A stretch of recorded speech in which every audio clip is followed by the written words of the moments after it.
Assalamualaikum warahmatullahi wabarakatuh. Sebelumnya perkenalkan, nama saya Ilma Amalia Fitria dari kelas HKI 3F, nomor absen 37 dengan nomor NIM 12610221326. Di sini saya akan membahas tentang hukum keluarga Islam di Indonesia sendiri.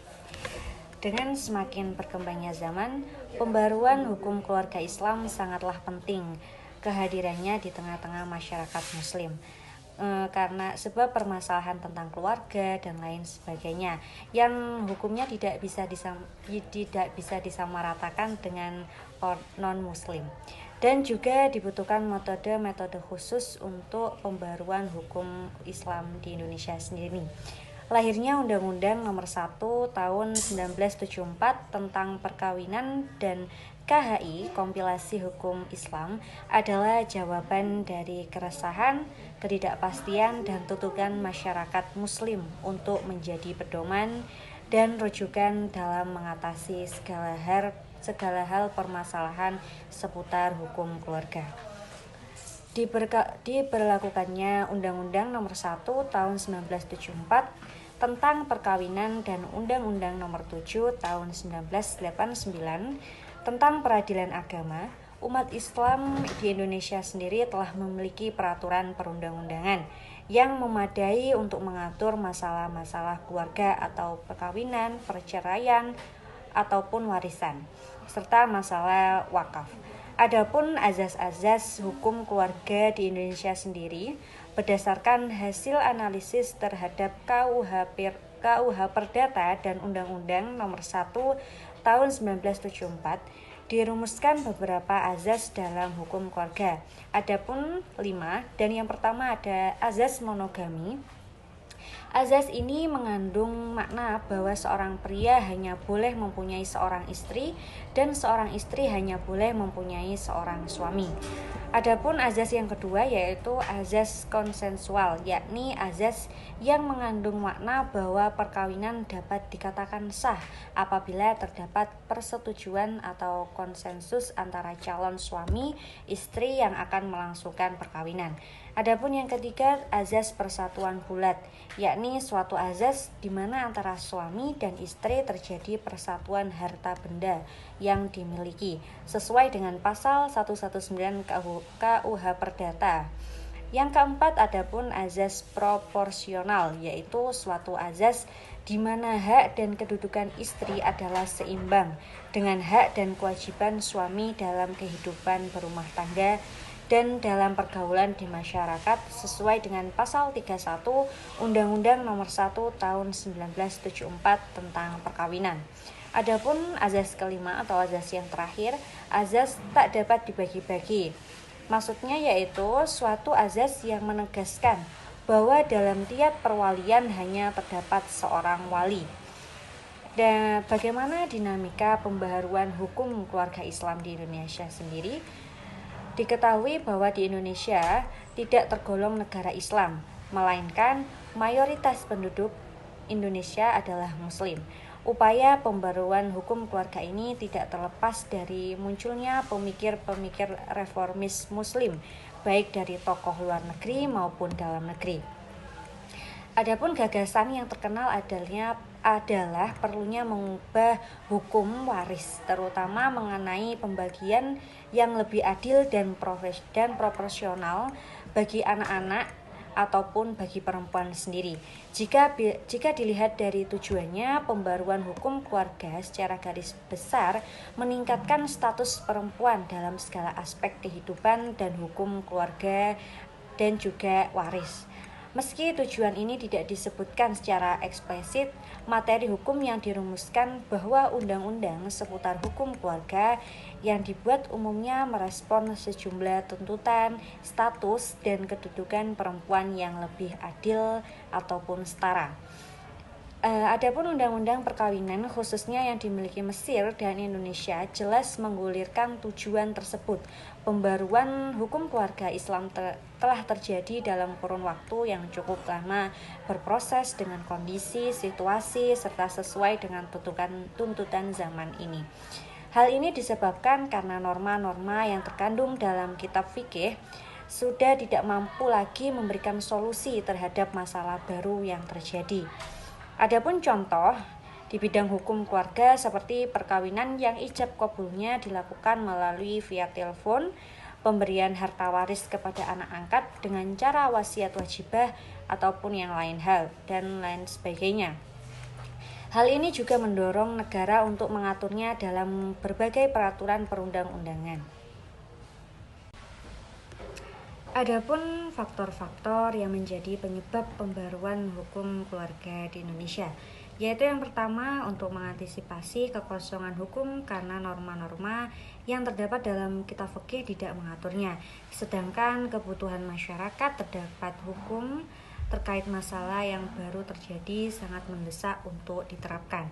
Yang kedua yaitu pengaruh iptek sehingga perlu adanya aturan hukum yang mengaturnya, terutama masalah-masalah yang belum ada aturan hukumnya.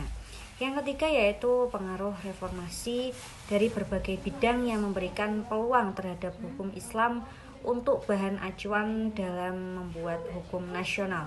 Yang keempat yaitu pengaruh pembaruan pemikiran hukum Islam yang dilaksanakan oleh para mujtahid baik tingkat internasional ataupun nasional. Adapun pencatatan perkawinan pasal 5 KHI menyebutkan agar terjaminnya ketertiban perkawinan bagi masyarakat Islam, setiap perkawinan harus dicatatkan.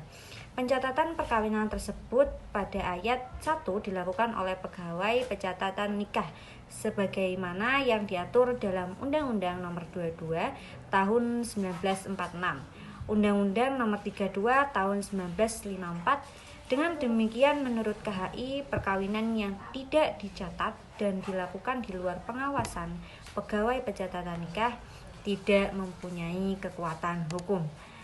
Adapun pasal 5 tersebut dikuatkan dengan pasal 7 yang menyatakan bahwa perkawinan hanya dapat dibuktikan dengan akta nikah yang dibuat oleh pegawai pencatatan pernikahan. Perkawinan tersebut berkaitan dengan hubungan keperdataan, yaitu perkawinan yang tidak dicatat oleh pegawai pencatatan pernikahan tidak memiliki kekuatan hukum menurut hukum yang berlaku di Indonesia, sehingga tidak sah perkawinan tersebut menurut hukum Islam. Adapun perceraian, di sini cerai dalam agama Islam adalah melepaskan status ikatan perkawinan atau putusnya hubungan pernikahan antara suami dan istri. Artinya keduanya tidak lagi boleh berhubungan sebagai suami dan istri. Misalnya menyentuh atau berduaan sama seperti ketika belum menikah dulu. Islam memang mengizinkan perceraian, tapi Allah membenci perceraian itu. Artinya bercerai adalah pilihan terakhir bagi pasangan suami istri ketika memang tidak ada lagi jalan keluar. Adapun Allah berfirman, dan jika mereka berketetapan hati hendak menceraikan, maka sungguh Allah Maha Pendengar lagi Allah Maha Mengetahui. Surat Al-Baqarah ayat 227 tentang hukum perceraian. Adapun juga pada ayat surat Al-Baqarah ayat 228 hingga ayat 233. Adapun batas usia perkawinan mengenai penentuan umur dalam perkawinan menurut Undang-Undang Nomor 1 Tahun 1974 dapat disimpulkan dalam pasal 7 ayat 1 dan 2. Yang pertama, perkawinan hanya diizinkan jika pihak pria tahun dan pihak wanita sudah mencapai umur 19 tahun. Yang kedua, dalam hal terjadi penyimpangan terhadap ketentuan umur, sebagaimana dimaksud pada ayat 1, orang tua pihak pria dan ataupun orang tua dari pihak wanita dapat meminta dispensasi kepada pengadilan dengan alasan sangat mendesak disertai bukti-bukti pendukung yang cukup. Dalam kitab Undang-Undang Hukum Perdata sudah dijelaskan dalam pasal 29, yaitu seorang jejaka yang belum genap umur 18 tahun, sepertipun seorang gadis yang belum mencapai umur genap 15 tahun tidak diperbolehkan mengikat dirinya dalam perkawinan. Adapun pengertian poligami. Poligami adalah perkawinan seorang suami dengan lebih dari seorang istri dalam waktu yang bersamaan. Menurut Isham Muhammad Asy-Syarif, dalam buku berjudul Poligami, perkawinan poligami sudah berlaku di kalangan bangsa Arab sejak dulu. Buktinya bisa dilihat dari sejumlah hadis, salah satunya hadis yang diriwayatkan Qais bin Sabit. Tatkala saya masuk Islam, saya mempunyai 8 istri. Lalu saya melaporkan hal tersebut kepada Nabi.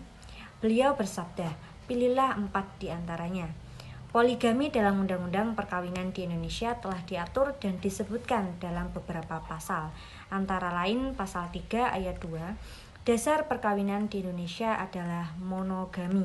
Adapun poligami tetap diperbolehkan dengan syarat-syarat yang sudah ditentukan dalam pasal 4 ayat 2 dan pasal 5 ayat 1. Pasal 4 ayat 1, syarat alternatif mengajukan permohonan izin ke pengadilan. Adapun pasal 4 ayat 2 sebagai alasan mengajukan poligami apabila seorang istri tidak dapat melaksanakan tugasnya, sakit yang tidak bisa disembuhkan, dan apabila seorang istri tidak dapat memberikan keturunan. Adapun yang ketiga, pasal 65 ayat 1 telah menyatakan bahwa dalam masalah poligami memiliki ketentuan-ketentuan sebagai berikut. Yang pertama, kewajiban suami untuk berlaku adil kepada istri-istrinya. Yang kedua, sebagai istri kedua tidak memiliki hak atas harta bersama yang telah ada sebelum perkawinan dengan istri yang kedua ataupun istri yang berikutnya.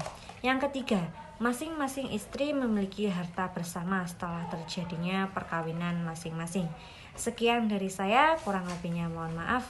Wassalamualaikum warahmatullahi wabarakatuh.